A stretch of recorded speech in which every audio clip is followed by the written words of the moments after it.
Fala, meus amigos, bom dia, boa tarde, boa noite, eu não sei o horário que você está assistindo esse vídeo. Meu nome é Eliel e eu vim aqui facilitar a sua vida novamente. Hoje na matéria Geografia, um tema muito importante, um tema que sempre cai na primeira fase e na terceira fase, como caiu no ano passado.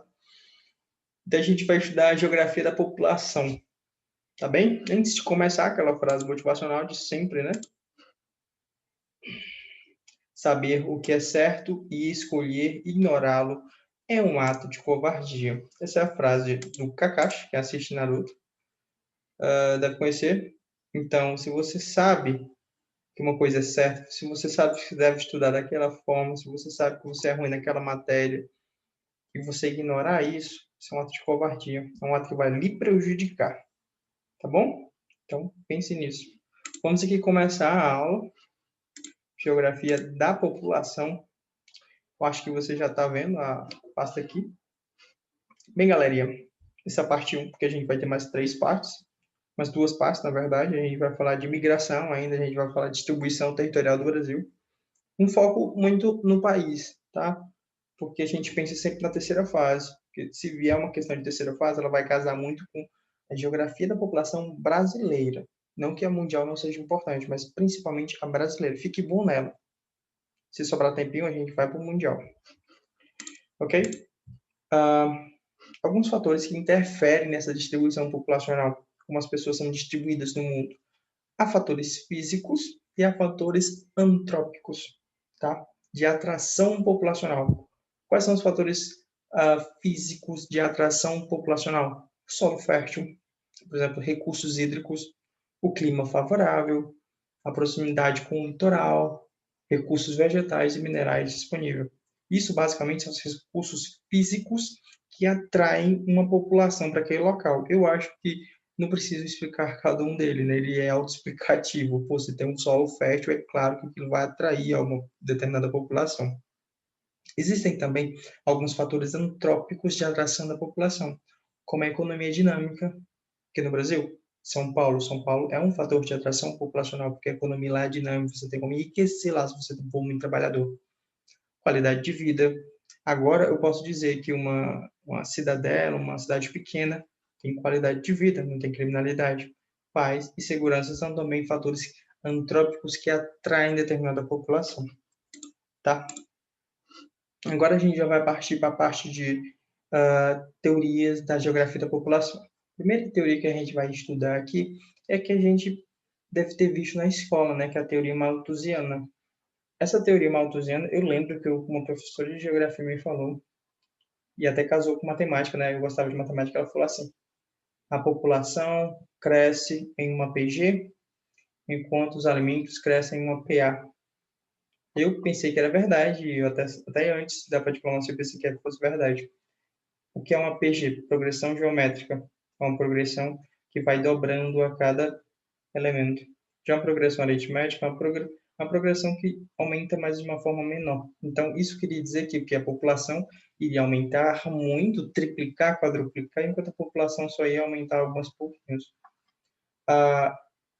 Ela foi idealizada por Thomas Robert Malthus, tá? Ele viveu no século XVIII e século XIX. E ela também pode ser chamada de Lei de Matos. Eu expliquei, né? Basicamente, ele servia para definir defender o maior controle da natalidade. Ele falava, não, gente, vamos diminuir o crescimento populacional, porque senão não vai ter alimento e tal.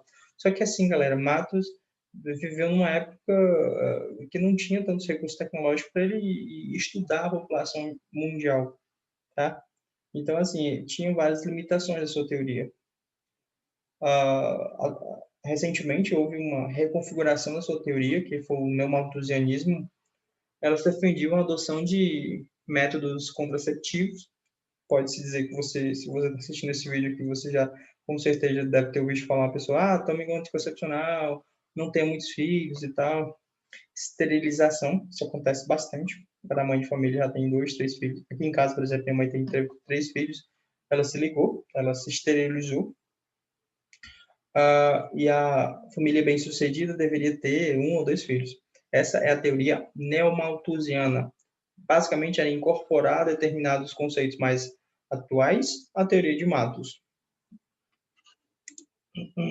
Só que a teoria de Malthus, ela apresenta algumas deficiências que foram bastante criticadas. Por exemplo, Malthus não previu avanços tecnológicos, até porque a revolução agrícola ocorreu basicamente no século XX, com a mecanização, incorporação de fertilizantes, desenvolvimento de transgênicos.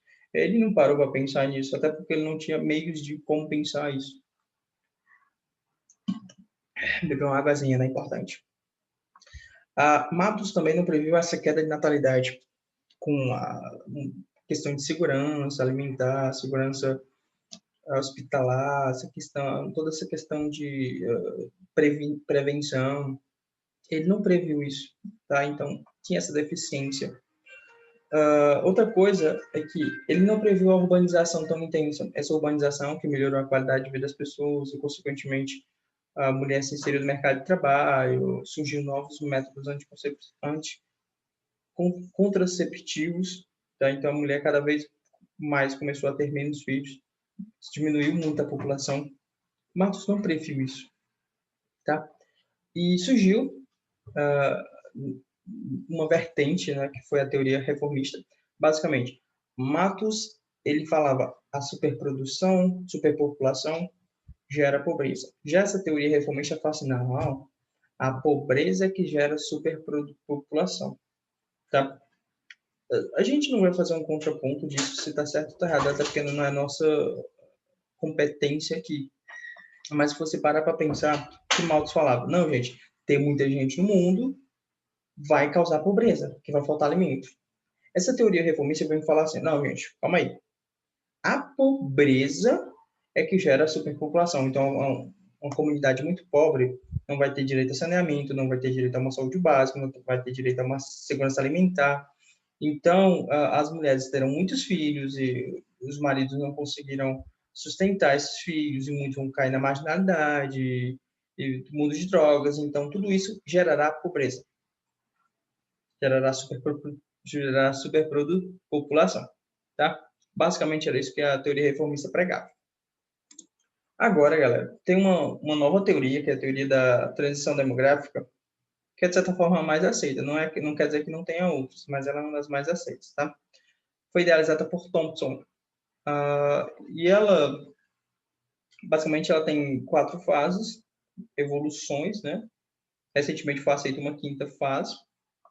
Ela relaciona taxa de mortalidade e taxa de natalidade. A Thompson ele descobriu que, ao contrário do que afirmava Malthus, a população não crescia a um ritmo constante, mas sim em algumas fases bem delimitadas, definidas, distintas. Havia fases para o crescimento. Ele não era totalmente constante, um crescimento assoberbado, tá? Atualmente, essa teoria ela é referenciada nos estudos da ONU e dos estudos aqui no Brasil também.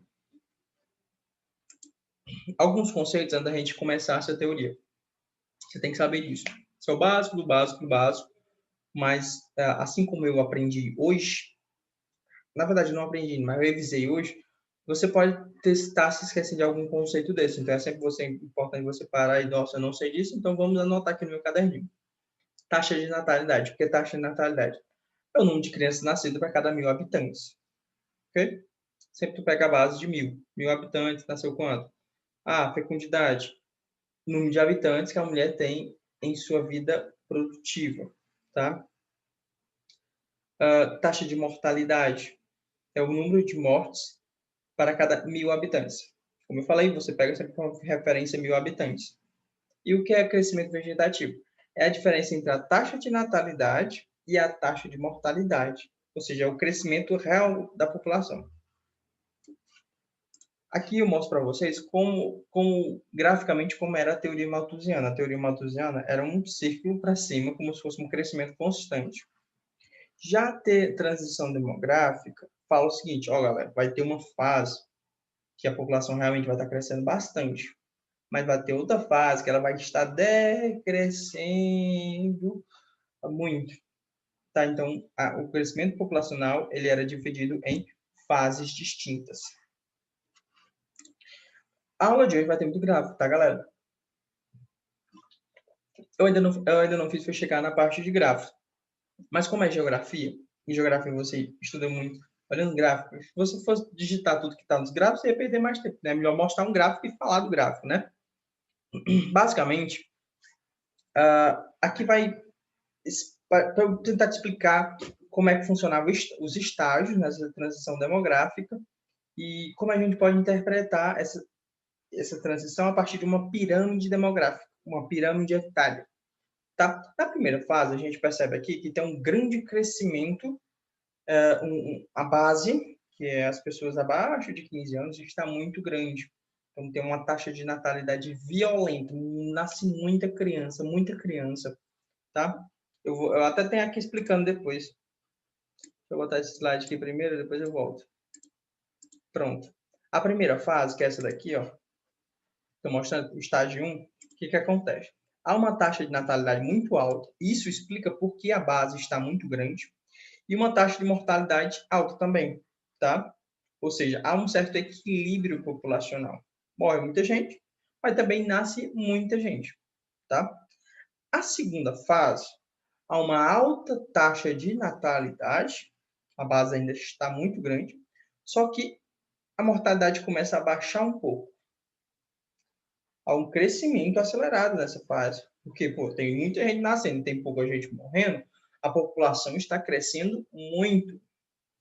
Na terceira fase, há um razoável taxa de natalidade, ou seja, tem crescimento? Tem, mas não é, as mulheres não estão, como aqui dizem no Ceará, parindo tanto, né? Não estão dando à luz a tantas crianças mais como antigamente. E a mortalidade ainda continua baixa. A mortalidade baixa quer dizer o quê? As pessoas cada vez mais estão morrendo menos. E a taxa de natalidade baixa significa o quê? Cada vez mais a população está crescendo menos. Isso quer dizer que o crescimento, há um crescimento menor, mas ainda é um crescimento, tá? A terceira fase ainda cresce a população, só que a população cresce em um ritmo menor do que a segunda fase. Tá? Isso é a terceira fase. Agora, na quarta fase, o que acontece? A taxa de natalidade será muito baixa. Será baixa. E a taxa de mortalidade também será baixa. Isso quer dizer o quê? Vai nascer poucas crianças e vai morrer poucos idosos. Isso quer dizer o quê? Quer dizer que há um equilíbrio populacional. Tá? A população vai se manter mais ou menos equilibrada. Só que assim, há agora, recentemente, a teoria da quinta fase da transição demográfica. Fala o quê? Fala que haverá uma muito baixa taxa de natalidade, ou seja, as mulheres vão ter praticamente um filho, não tem como ter menos de um filho, né? Mas praticamente um filho, e a mortalidade continuará baixa. Isso fará com que a população comece a entrar numa fase de declínio populacional, ou seja, não vai estar mais crescendo a população, vai estar diminuindo. Cara, isso é uma lance que Malthus não previa. Basicamente, em cada estágio, a base grande, aí no terceiro estágio, a base já começou a ficar menor e a população adulta está maior. No estágio 3, a base já está menor e a população final aqui, ó, de altíssima idade, já está bem saturada. Entendeu? Você percebe que a expectativa de vida, as pessoas mais idosas, vai ficando cada vez maior a partir das fases, né? E isso quer dizer que o país vai ter sérios problemas com seguridade social, pagamento de aposentadorias. Aqui eu coloquei outro gráfico, tá? Aqui já é a segunda fase. Você perceba que a base está muito grande ainda, tem um crescimento alto, natalidade, uma mortalidade baixa. A terceira fase já começa a perceber que a base da pirâmide começa a diminuir e o centro começa a aumentar. Isso quer dizer que a fase adulta está bem alta nesse estágio. Já a quarta fase, a pirâmide meio que fica quase que uma reta, nasce pouca gente e morre pouca gente, e morre pouca gente, e o meio está começando a ficar saturado, a população está começando a ficar uma população mais velha. E já na quinta fase, a população praticamente é uma população velha. Graficamente, de uma outra forma, Thompson ele coloca de forma espaçada as fases como elas ocorrem. Por exemplo, você tem que pensar, olha aqui o gráfico. Na primeira fase, você vê que a taxa de mortalidade é alta, mas a natalidade também é alta. Isso quer dizer que nascia muita gente, mas morria muita gente também. Tá? Então, o crescimento populacional era baixo. Aqui todas as cores, tá? Verde é natalidade, vermelho é mortalidade e o azul é crescimento populacional. Então, na primeira fase, tanto nascia muita gente, quanto morria muita gente, quanto o crescimento era baixo.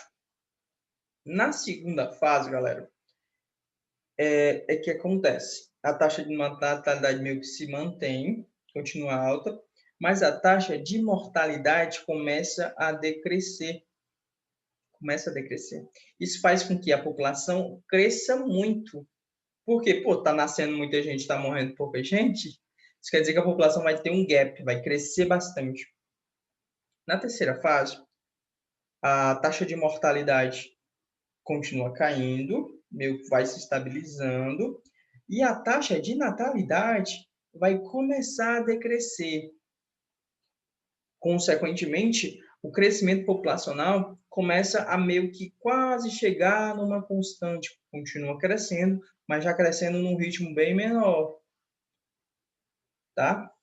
Na quarta fase, a taxa de mortalidade meio que se estabiliza e a taxa de natalidade começa a decrescer muito, porque as mulheres estão no mercado de trabalho, estão focando na vida profissional, na carreira profissional, e o custo de ter um filho começa a ser muito alto. Galera, eu moro no interior do Ceará.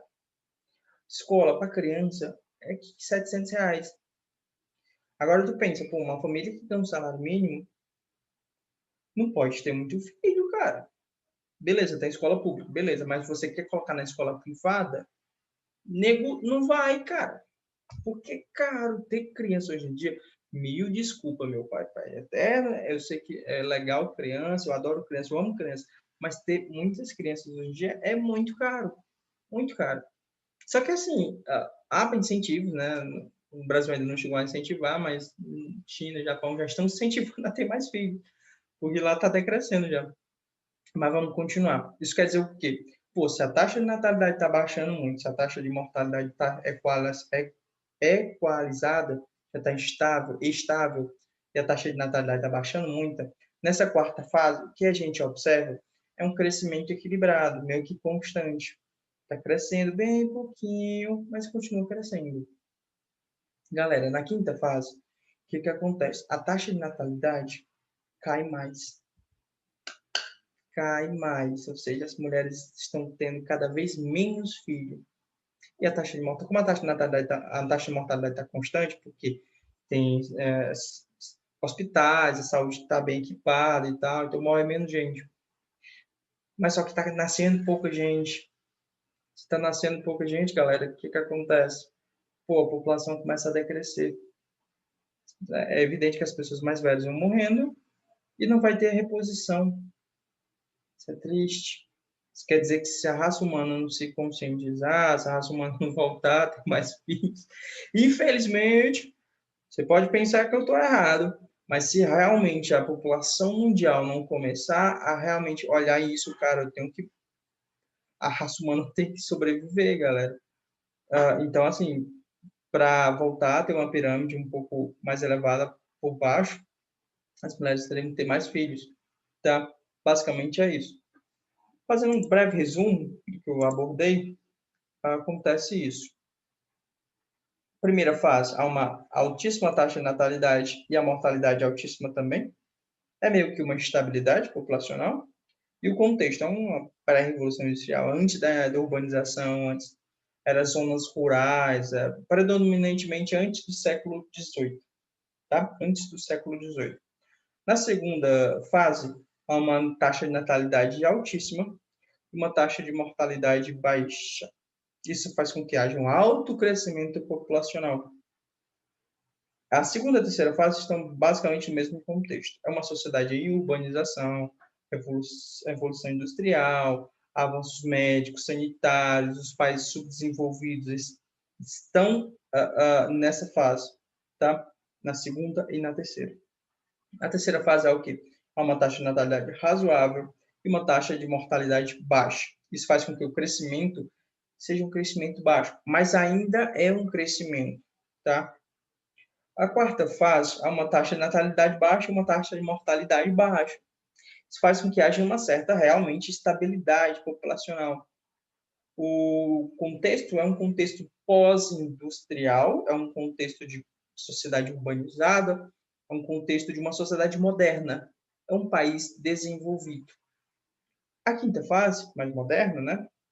Ela diz o quê? A taxa de natalidade aqui é muito baixa, galera. E a mortalidade também é baixa.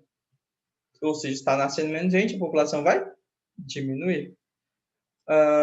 Qual o contexto? Países muito desenvolvidos hoje, no século XXI. Ok?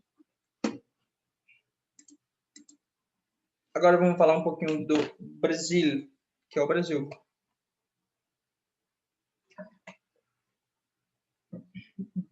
A população brasileira, vocês percebem aqui que esse é o acréscimo populacional, tá, galera? Que não é em número absoluto, é só o acréscimo. Quanto aumentou a população nessa época? Vocês percebam que continua aumentando, né? É um acréscimo, continua aumentando, mas vocês percebam que a partir de 40 a 50, essa década aqui, o crescimento começou a ser muito grande, né?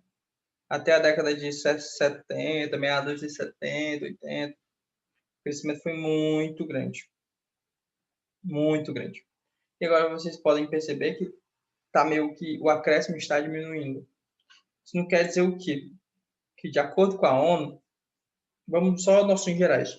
De acordo com a Organização das Nações Unidas, o Brasil é o quinto país mais populoso do mundo, contando com cerca de 210 milhões de habitantes.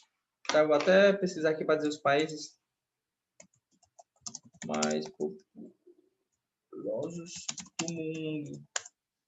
Vamos ver aqui a lista dos países mais populosos.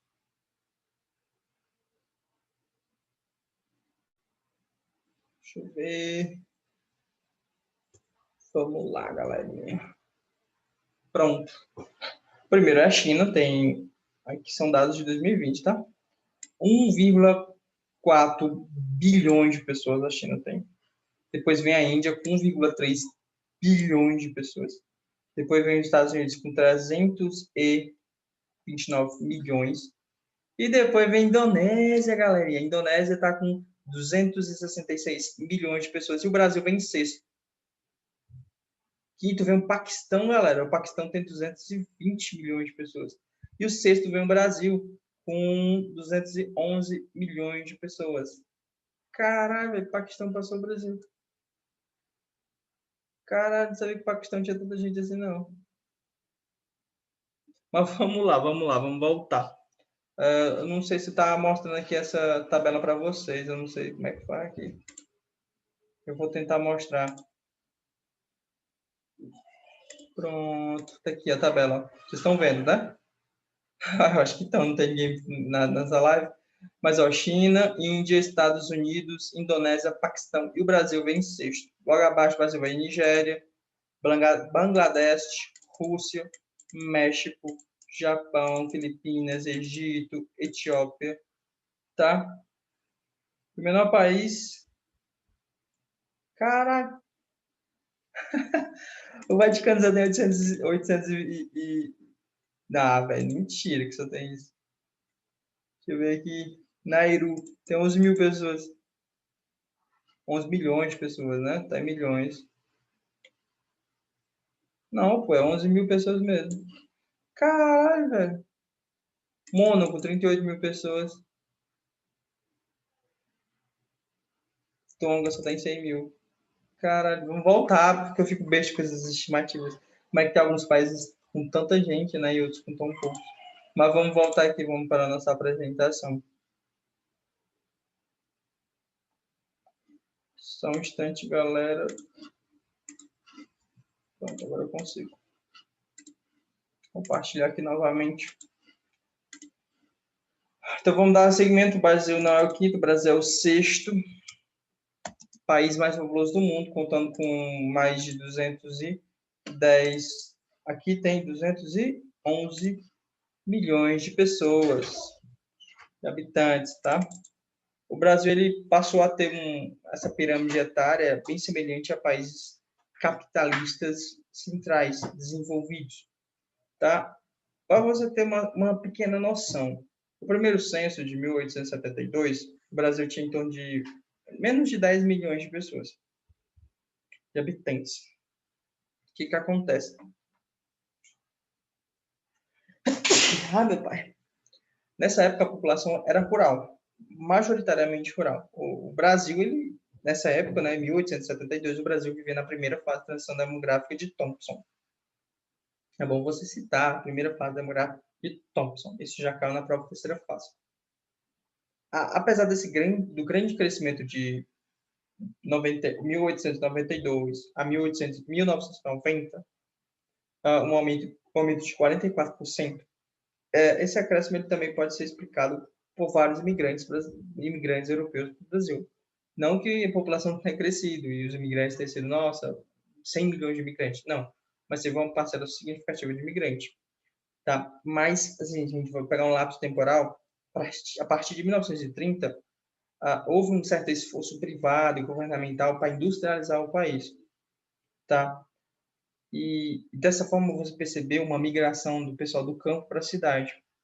É meio que o Brasil iniciou um contexto populacional. É aquela segunda fase, entendeu? Começa a ter muita gente, cresce muita gente, a taxa de mortalidade começa a decrescer. A partir da década de 50, mais ou menos, o Brasil entra nessa segunda fase de transição demográfica. Assim, para você só se situar, de 1950 a 1980, em apenas 30 anos, galerinha, a população mais que dobrou de tamanho, passando de 52 milhões de habitantes para 121 milhões de habitantes. Cara, é muita gente. Como é que pode, cara? Ó, a partir de 1960, esse processo se intensificou, basicamente nos anos 70 e 80, devido ao quê? Ao melhor sistema de saúde, inclusão da mulher no mercado de trabalho, urbanização. Isso fez com que a quantidade de filhos diminuísse, tá? E a taxa de natalidade também entrou nessa queda. Esse processo ele se mantém até os dias atuais. Hoje são raros as famílias muito grandes, 6, 7 ou 10 filhos, são raros.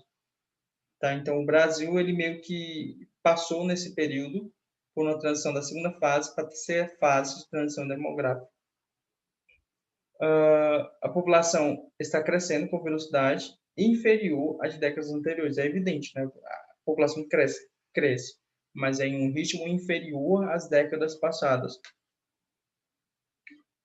Deixa eu ver aqui se eu consigo crescimento populacional do Brasil. Ver se tem alguma imagem aqui para mostrar para vocês.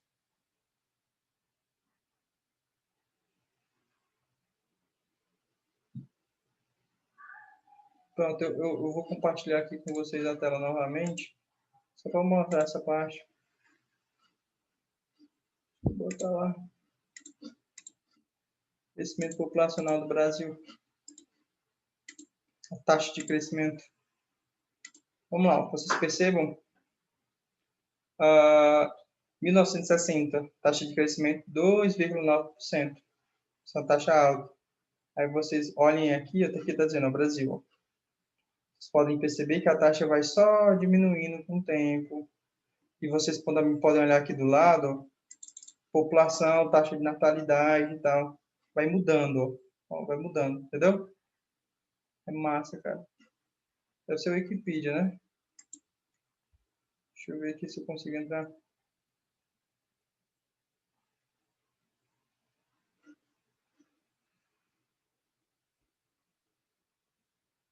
Não, é melhor lá mesmo. Ó, galerinha. Ó, vocês percebam que a população vai aumentando.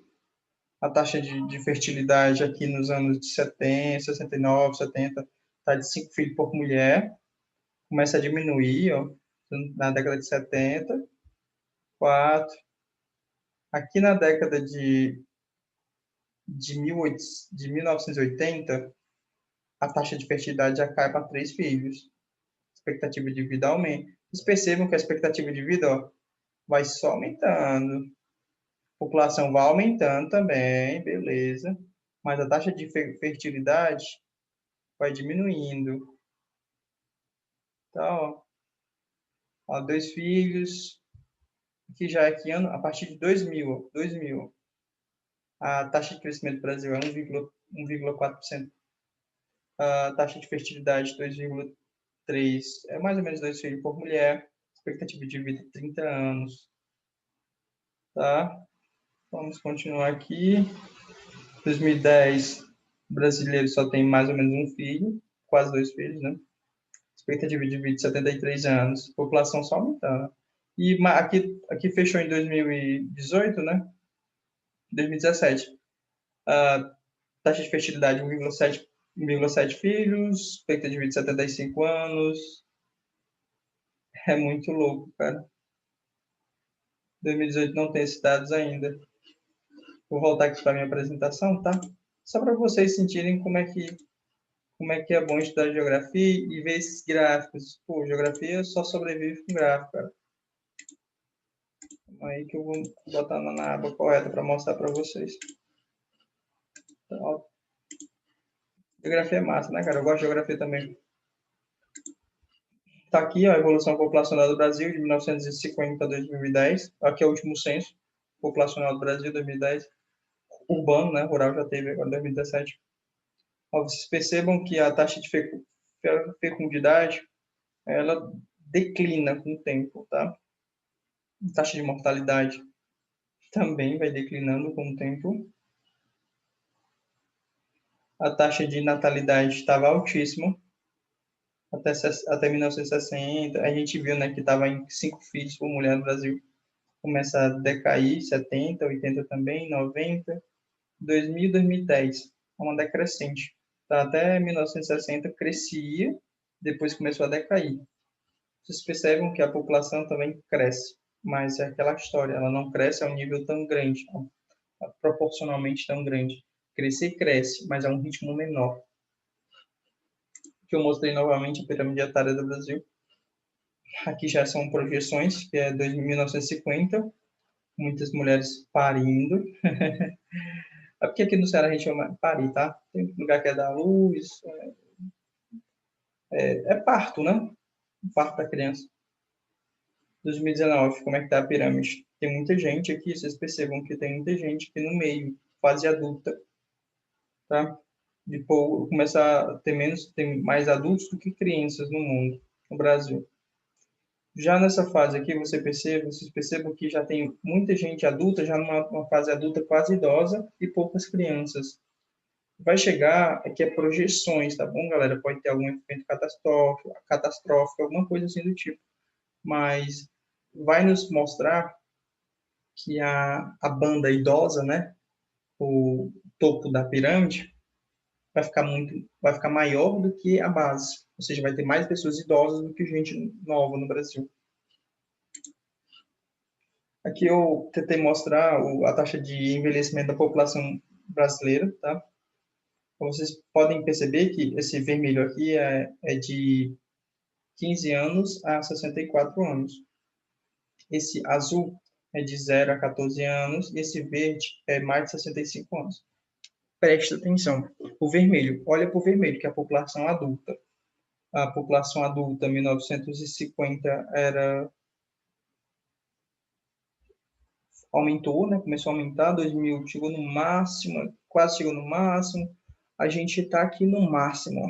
Praticamente 2020 aqui, entre 2020 e 2030, a gente vai estar no máximo de pessoas adultas, pessoas produtivas no mercado de trabalho no Brasil. Tá? Esse é o bônus demográfico.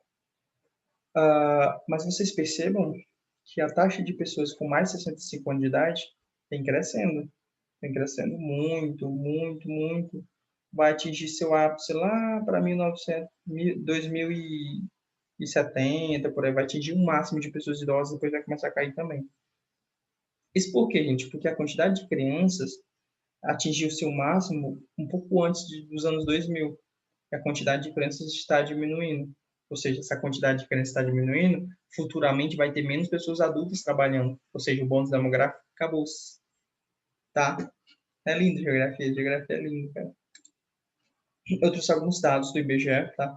Tá tudo no IBGE, que é fonte de lá.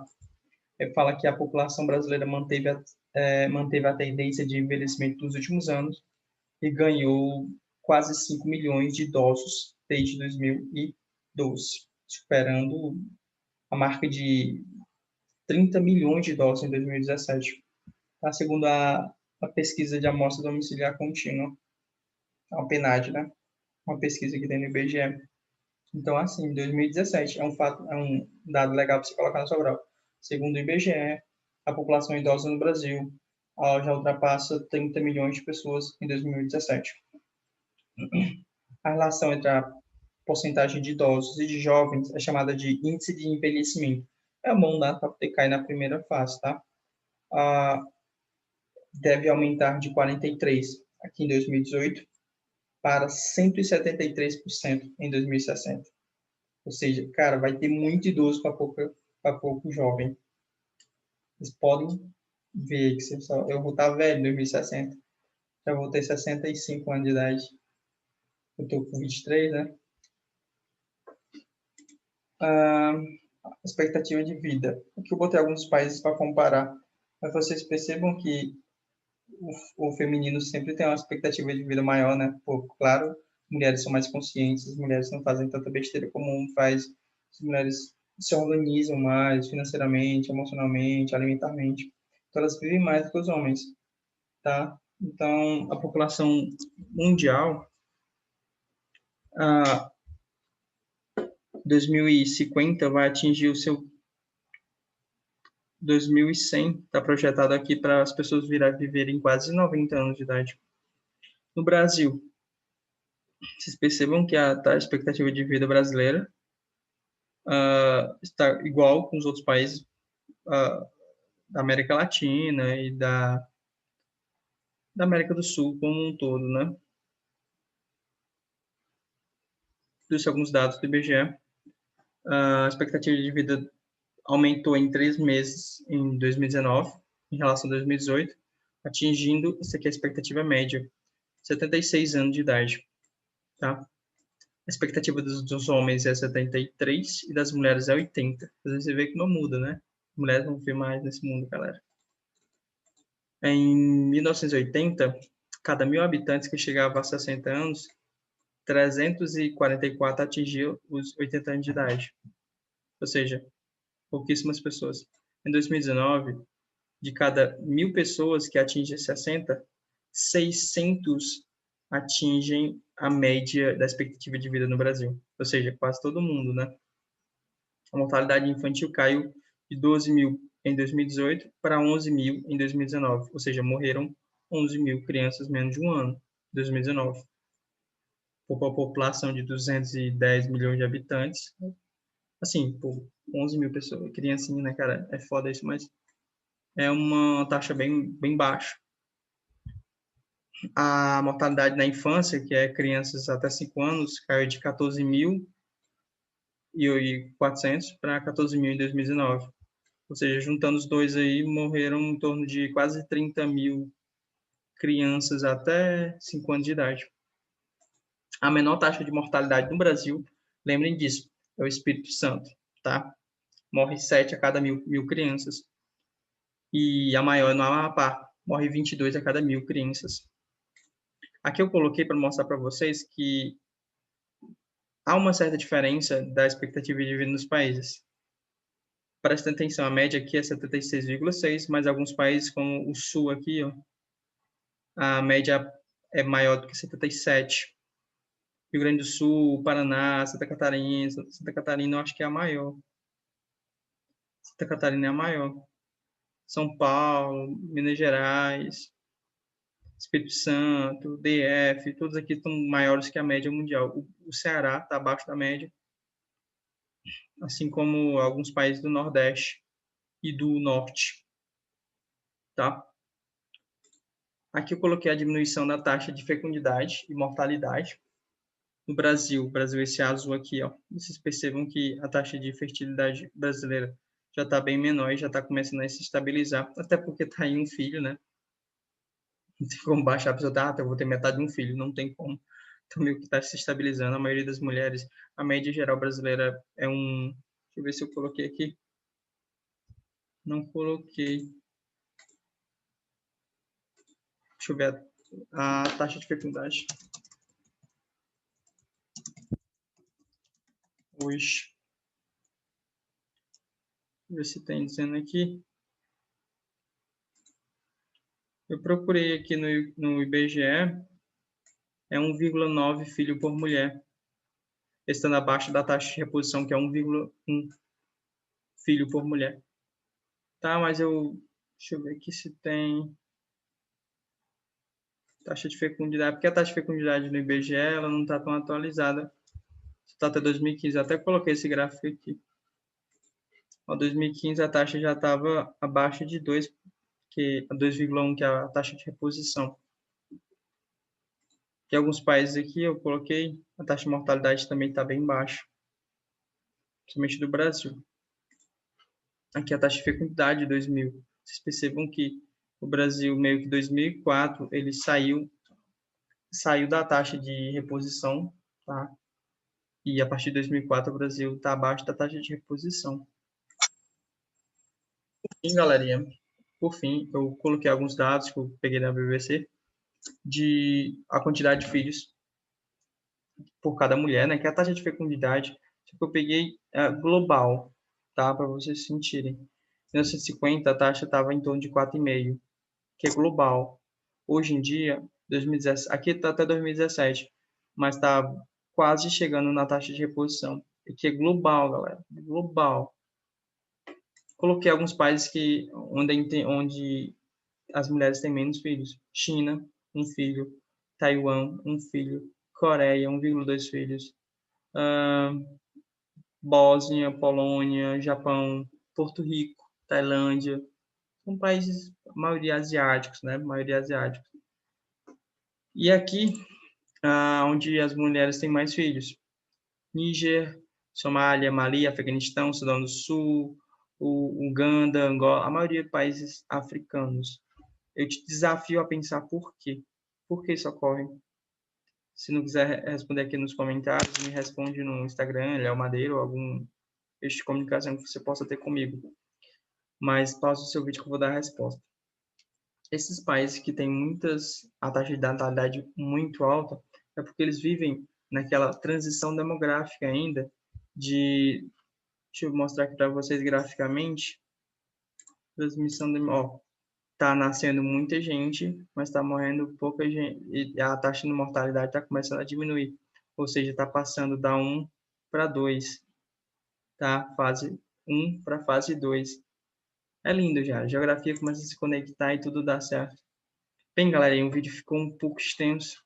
Eu espero, assim, do fundo do meu coração, que você tenha gostado dessa aula, porque foi feito com muito carinho.